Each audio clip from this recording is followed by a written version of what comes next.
नमस्कार मित्रों, स्वागत है आपका हमारे YouTube चैनल एडुमेनिया पर।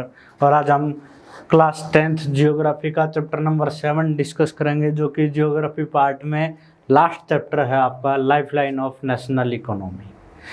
अब चैप्टर का नाम है lifeline of national economy, economy लिखा हुआ है, लेकिन ये चैप्टर किस सब्जेक्ट्स पे आता है? ये आता है ज्योग्राफी पार्ट में, ठीक है। अब लाइफलाइन ऑफ नेशनल इकोनॉमी यहाँ पर इस चैप्टर में किसको बोला गया है? ट्रांसपोर्टेशन। किसको बोला गया है? ट्रांसपोर्टेशन।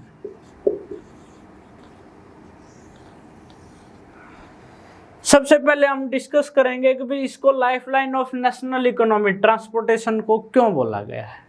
इसको समझने से पहले हमें समझना होगा प्राइमरी, सेकेंडरी, टर्सरी सेक्टर, जो कि हमने पिछले चैप्टर में चैप्टर नंबर 2 में सेक्टर्स ऑफ इंडियन इकोनॉमी, जो इकोनॉमिक्स पार्ट में है, उसमें पढ़ा था। Primary, secondary, primary, secondary and tertiary sector. Tertiary sector. अब प्राइमरी सेक्टर जो है उसमें हम ज्यादातर एग्रीकल्चर को शामिल करते हैं, एग्रीकल्चर एंड रिलेटेड एक्टिविटी, जिसमें हम क्या प्रोड्यूस करते हैं? Raw material. क्या प्रोड्यूस करते हैं? रॉ मटेरियल, ठीक है। नेक्स्ट, सेकेंडरी सेक्टर में हम मैन्युफैक्चरिंग और इंडस्ट्री को हम शामिल करते हैं। मैन्युफैक्चरिंग और इंडस्ट्री को, जिसमें हम प्रोड्यूस करते हैं रॉ मटेरियल को कन्वर्ट करते हैं हम किसमें? फिनिश गुड्स में। किसमें? Finish goods.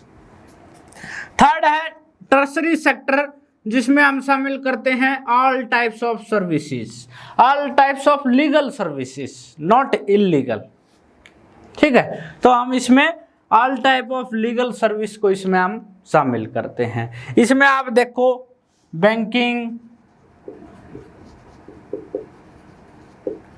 Teaching, transportation etcetera. तो सबसे पहले ट्रांसपोर्ट किस सेक्टर में आता है? तो वो टर्सरी सेक्टर में आता है। यह भी एक तरीके से सर्विस है। अब ये इन दोनों सेक्टर के लिए एक लिंक है, इवन तीनों सेक्टर के लिए एक लिंक है।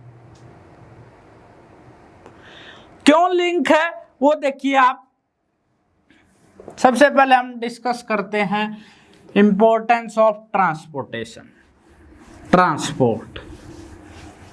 ये क्वेश्चन बहुत बार आता है, इंपॉर्टेंस ऑफ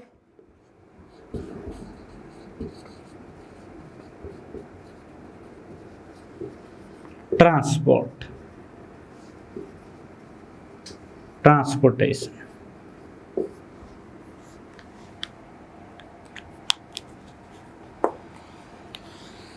और क्यों इसको लाइफलाइन बोला जाता है नेशनल इकोनॉमी का, इससे हमें पता लग जाएगा।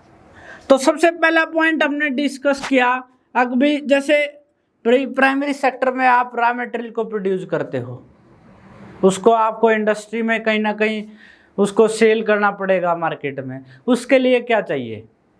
ट्रांसपोर्टेशन।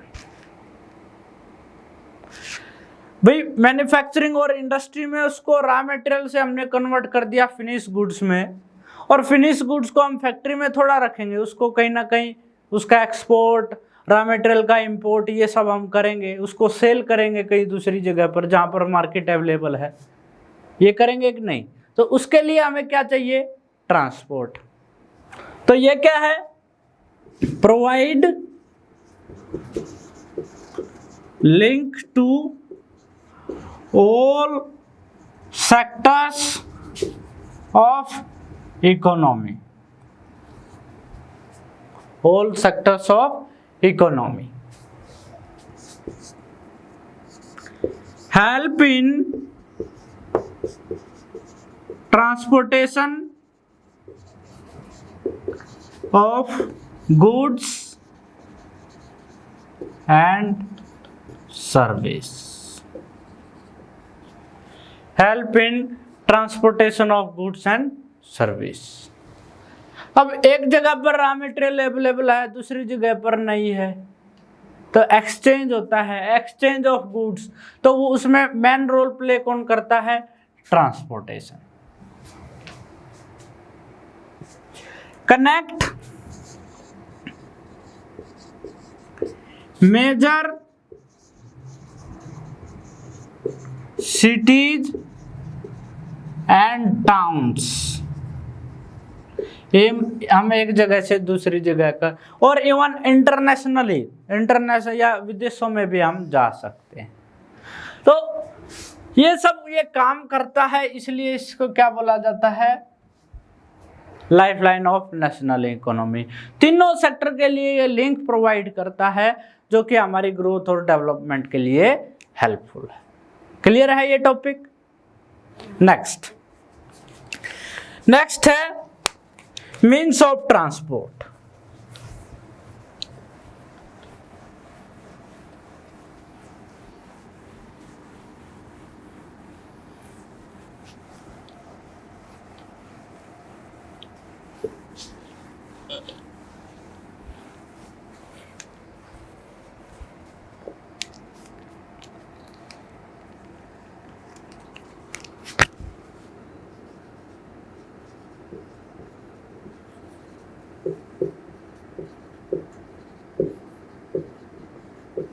इसको हम 3 कैटेगरी में डिवाइड करेंगे।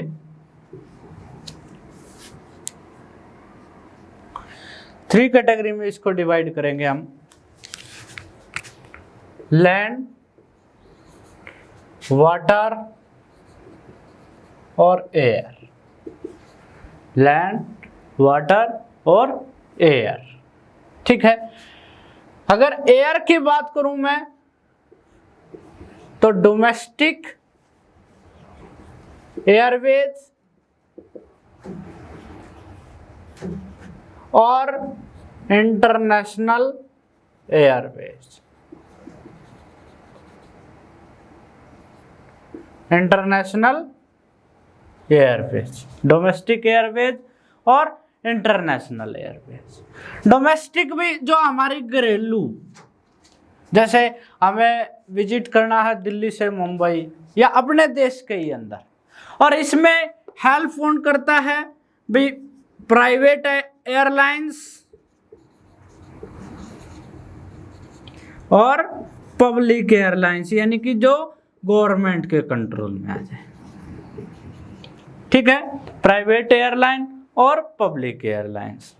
अगर हमें विदेशों में यात्रा करनी है हवाई जहाज से, हवाई यात्रा करते तो उसके लिए हेल्पफुल है इंटरनेशनल एयरवेज, और हमारे देश के अंदर ही डोमेस्टिक एयरवेज। ठीक है। नेक्स्ट, वाटरवे को भी हम 2 पार्ट में डिवाइड करेंगे। वाटरवे को भी हम 2 पार्ट में डिवाइड करेंगे, इनलैंड और ओवरसीज। इनलैंड और ओवरसीज। इनलैंड भी जो ट्रांसपोर्टेशन हमारे देश में नदियों में होता है, रिवर्स में, और जो ओशियन के थ्रू वाटर ट्रांसपोर्टेशन होता है वो किस कैटेगरी में आ जाएगा? वो ओवरसीज कैटेगरी। ठीक है। अब जो कार्गो शिप है एक देश से दूसरे देश की तरफ चलते हैं तो वो ओवरसीज की कैटेगरी में आ जाएगा। हमारे देश के अंदर नदियों के द्वारा जो ट्रांसपोर्टेशन होता है वो किस कैटेगरी में आ जाएगा? वो लैंड ट्रांसपोर्ट की कैटेगरी में आ जाएगा, इनलैंड ट्रांसपोर्ट की कैटेगरी में आ जाएगा। अब थर्ड वन है लैंड ट्रांसपोर्ट।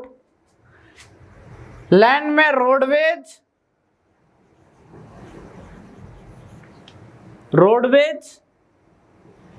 रेलवे और थर्ड वन है पाइपलाइन। थर्ड वन है पाइपलाइन। पाइपलाइन से बहुत सारे क्वेश्चन आते हैं तो इस पे हम फोकस करेंगे। सबसे पहले हमारा जो टॉपिक होगा उसमें हम लैंड ट्रांसपोर्ट के बारे में पढ़ेंगे, लैंड ट्रांसपोर्ट के बारे में पढ़ेंगे, और लैंड ट्रांसपोर्ट में भी हम सबसे पहले रीड करेंगे रोडवेज के बारे में। ठीक है। तो इस तरीके से डिवाइड कर रखा है, मीन्स ऑफ ट्रांसपोर्ट को 3 पार्ट में डिवाइड कर रखा है, लैंड, वाटर, एयर। लैंड को फर्दर 3 पार्ट में divide, roadways, railway and pipeline. Water inland और ओवरसीज। इनलैंड हमारे देश में रिवर्स के अंदर, ठीक है, और ओवरसीज ओशियंस में, सी और ओशियन। एयरवेज, डोमेस्टिक एयरवेज और इंटरनेशनल एयरवेज। डोमेस्टिक जो हमारे देश में घरेलू, देश के अंदर ही, और इंटरनेशनल जब हम विदेशों में हवाई यात्रा करते हैं। क्लियर है? These are the means of transportation. अब जो हमारा आगे चैप्टर है इसमें इनके बारे में डिटेल से आपको बता रखा है। तो सबसे पहले हम स्टार्ट करते हैं रोडवेज से।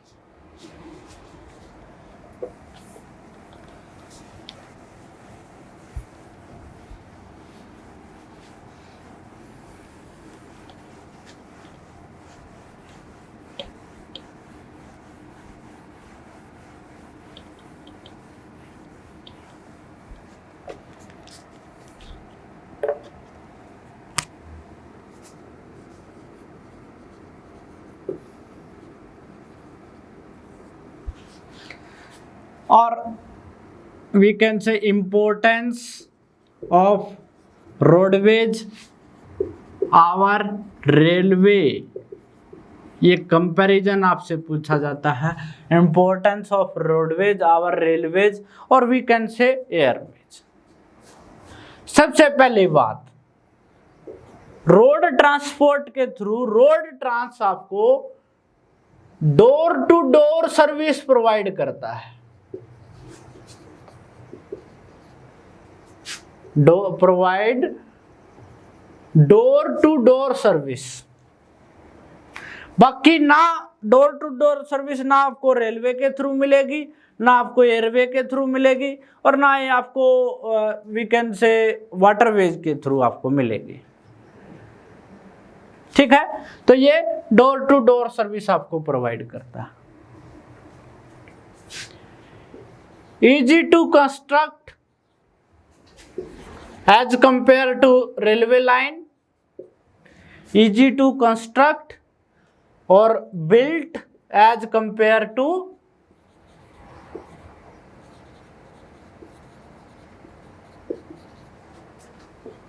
railway line और एयरपोर्ट। ठीक है,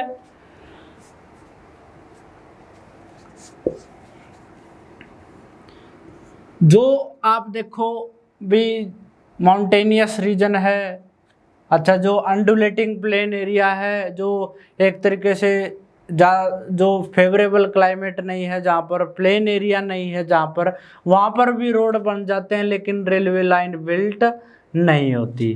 तो easily constructed in undulating area और स्पेशली हम बोल सकते हैं माउंटेनियस रीजन में, जिसको हम बना सकते। हाँ, रोड डेंसिटी की अगर हम बात करें तो रोड डेंसिटी माउंटेनियस रीजन में भी कम है, लेकिन रेलवे के कंपेयर में हम ज़्यादा आसानी से इसको यहाँ पर बना सकते हैं। ठीक है,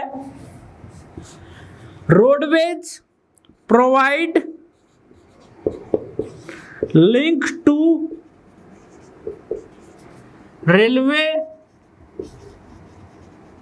रेलवेज एंड एयरवेज। आपको रेलवे स्टेशन या एयरपोर्ट पे पहुंचना तो उसमें किसकी हेल्प लोगे आप? रोडवेज। किसकी हेल्प लोगे? रोडवेज की। ठीक है, अब जो मटेरियल है, अगर जो आपका डिस्टेंस है कवर करना है आपको, जो डिस्टेंस आपका कम हो और जो मटेरियल है वो लाइट मटेरियल हो, तो उसके लिए सबसे बेस्ट क्या है? रोडवेज। तो for light material and small distance क्या बेटर है? रोडवेज। लेकिन अगर मटेरियल बल्की है, हैवी है और लॉन्ग डिस्टेंस है तो आप क्या किसका प्रेफरेंस दोगे? रेलवेज का। ठीक है, तो these are the importance of roadways. और भी बहुत सारे इंपॉर्टेंस इसके दिए हुए हैं, आप एनसीईआरटी रीडिंग में इनको कवर करोगे। अब एक टॉपिक हमारे बीच में आया है, road density. What is road density?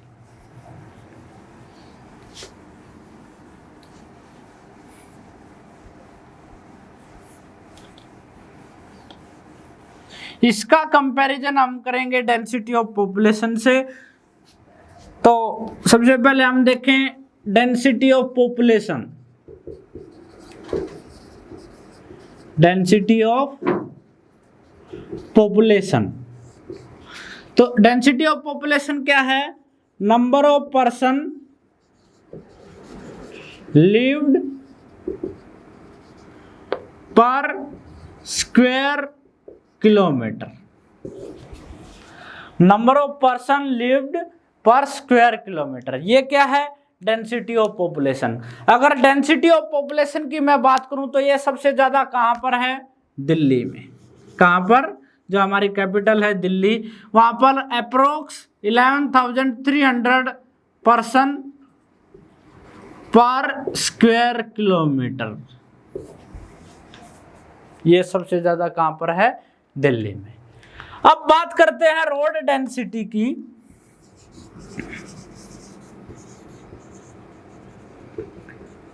तो ये क्या है?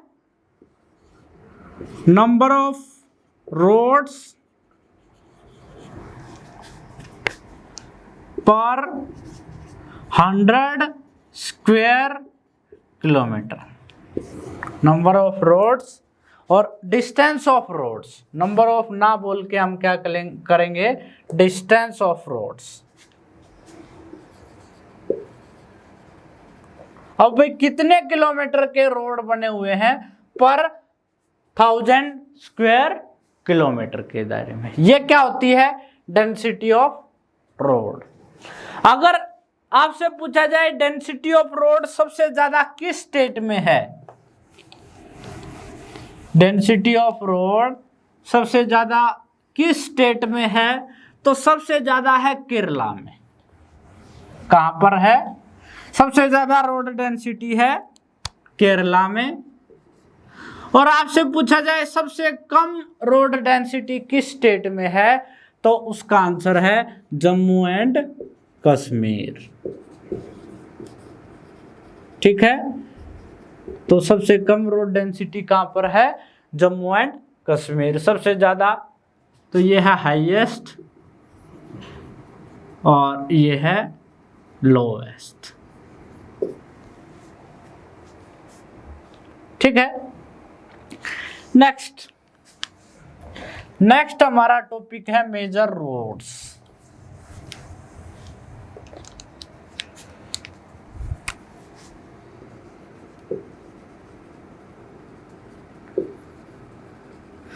रोड्स, इसमें हम सबसे पहले हम बात करेंगे गोल्डन क्वाड्रिलेटरल। गोल्डन क्वाड्रिलेटरल की इसके इंपॉर्टेंस क्या है? ये हमारे इंडिया के 4 महानगरों को, दिल्ली, मुंबई, चेन्नई, कोलकाता, इन सबको जोड़ता है। दिल्ली, मुंबई, चेन्नई और कोलकाता, इन सबको जोड़ता है। ये 6 लाइन सुपर हाईवे है।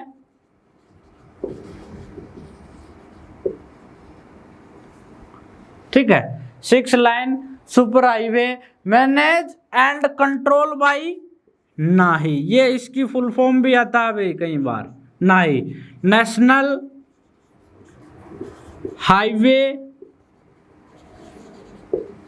नेशनल हाईवे अथॉरिटी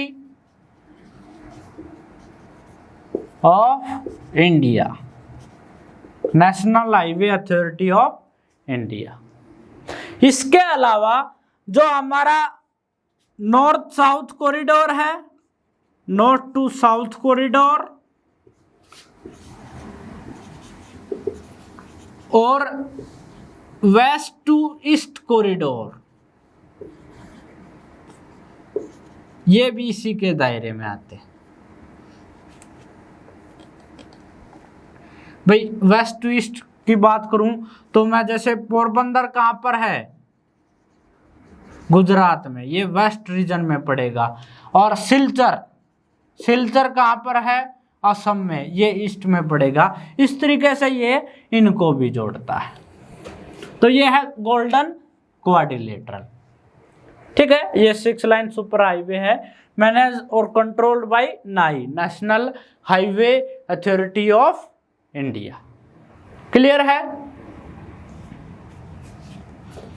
नेक्स्ट आता है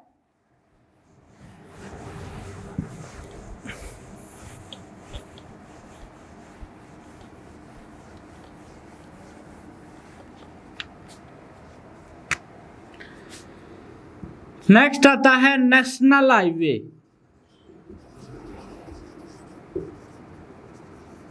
नेशनल हाईवे इनको कंट्रोल और मैनेज बाय CPWD। ये याद रखना आप, central public works department, central public works department, CPWD। दूसरा, ये नेशनल कैपिटल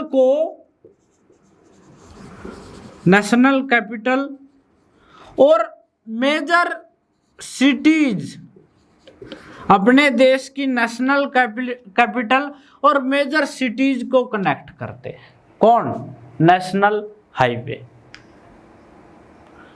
नेशनल कैपिटल और मेजर सिटीज जैसे दिल्ली, मुंबई, चेन्नई, कोलकाता, अहमदाबाद, ठीक है, हैदराबाद, ये सब जो बड़े बड़े शहर हैं उनको कनेक्ट करते हैं नेशनल हाईवे। अगर बात करें सबसे बड़ा नेशनल हाईवे, वो कौन सा है? NH7। सबसे बड़ा नेशनल हाईवे कौन सा है? NH7, जो कि वाराणसी से कन्याकुमारी तक है, जिसका टोटल डिस्टेंस की हम बात करें तो 2369 किलोमीटर, 2369 किलोमीटर। क्लियर है। नेक्स्ट आता है स्टेट हाईवे।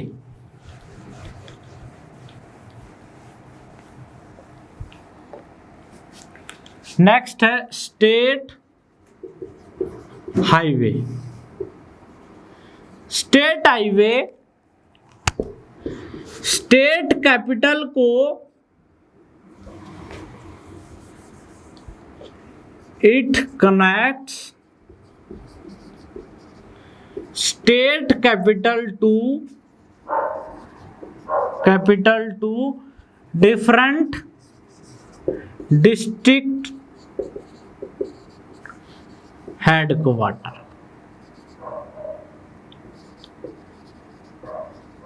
डिफरेंट डिस्ट्रिक्ट, ये जो स्टेट की कैपिटल को, जो स्टेट में डिस्ट्रिक्ट है, उनको कंट्रोल करते हैं, वो स्टेट हाईवे की कैटेगरी में आ जाए।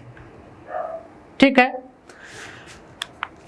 अब इससे बाद अगर हम बात करें डिस्ट्रिक्ट रोड की, डिस्ट्रिक्ट रोड, इसमें क्या है? डिस्ट्रिक्ट रोड को डिस्ट्रिक्ट हेडक्वार्टर को कनेक्ट किया जाता है, कनेक्ट टू डिस्टेंट प्लेस, यानी कि जो डिस्ट्रिक्ट में और प्लेस और रीजन पड़ते हैं उनसे कनेक्ट किया जाता है। किसको? डिस्ट्रिक्ट हेडक्वार्टर को। ठीक है। अच्छा, इनको मेंटेन और कंट्रोल कौन करता है? जिला परिषद। कौन करता है? जिला परिषद। नेक्स्ट,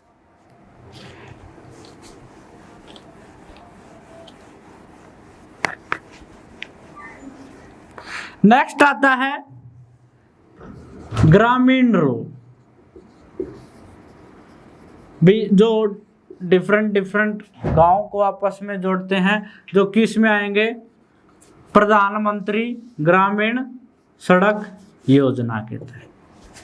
ठीक है, प्रधानमंत्री ग्रामीण सड़क योजना के तहत, जिसमें गांव को आपस में जोड़ा गया है। और इन रोड जो ये रोड पहले थे कच्चे रास्ते होते थे, इनको मेटल रोड बनाया गया है। ठीक है, जो कि ऑल वेदर रोड्स हैं, ऑल वेदर्स रोड। नेक्स्ट आता है बॉर्डर रोड। बॉर्डर रोड जो हमारे देश की सीमाओं को कवर करते हैं, ताकि आर्म्स एंड एमिनेशन और सैनिकों को हम जल्दी से जल्दी बैटल प्लेस पे हम पहुंचा सकें, उनकी जो आवश्यकता की चीजें हैं उनको हम पहुंचा सकें। और जो बॉर्डर रोड ऑर्गेनाइजेशन है, that is BRO, border road organisation, इसका फॉर्मेशन कब हुआ था? 1960 को। जिसका मेजर वर्क क्या है? अभी बॉर्डर एरिया में रोड बिल्ड किए जाए ताकि हम आसानी से उस रीजन में पहुंच सके। ठीक है, तो ये काम कौन करता है? BRO, border road organisation, border road organisation. Clear है? तो ये था डिस्क्रिप्शन किसके बारे में? रोडवेज के बारे में। तो रोडवेज के भी हमें बहुत सारे फायदे होते हैं।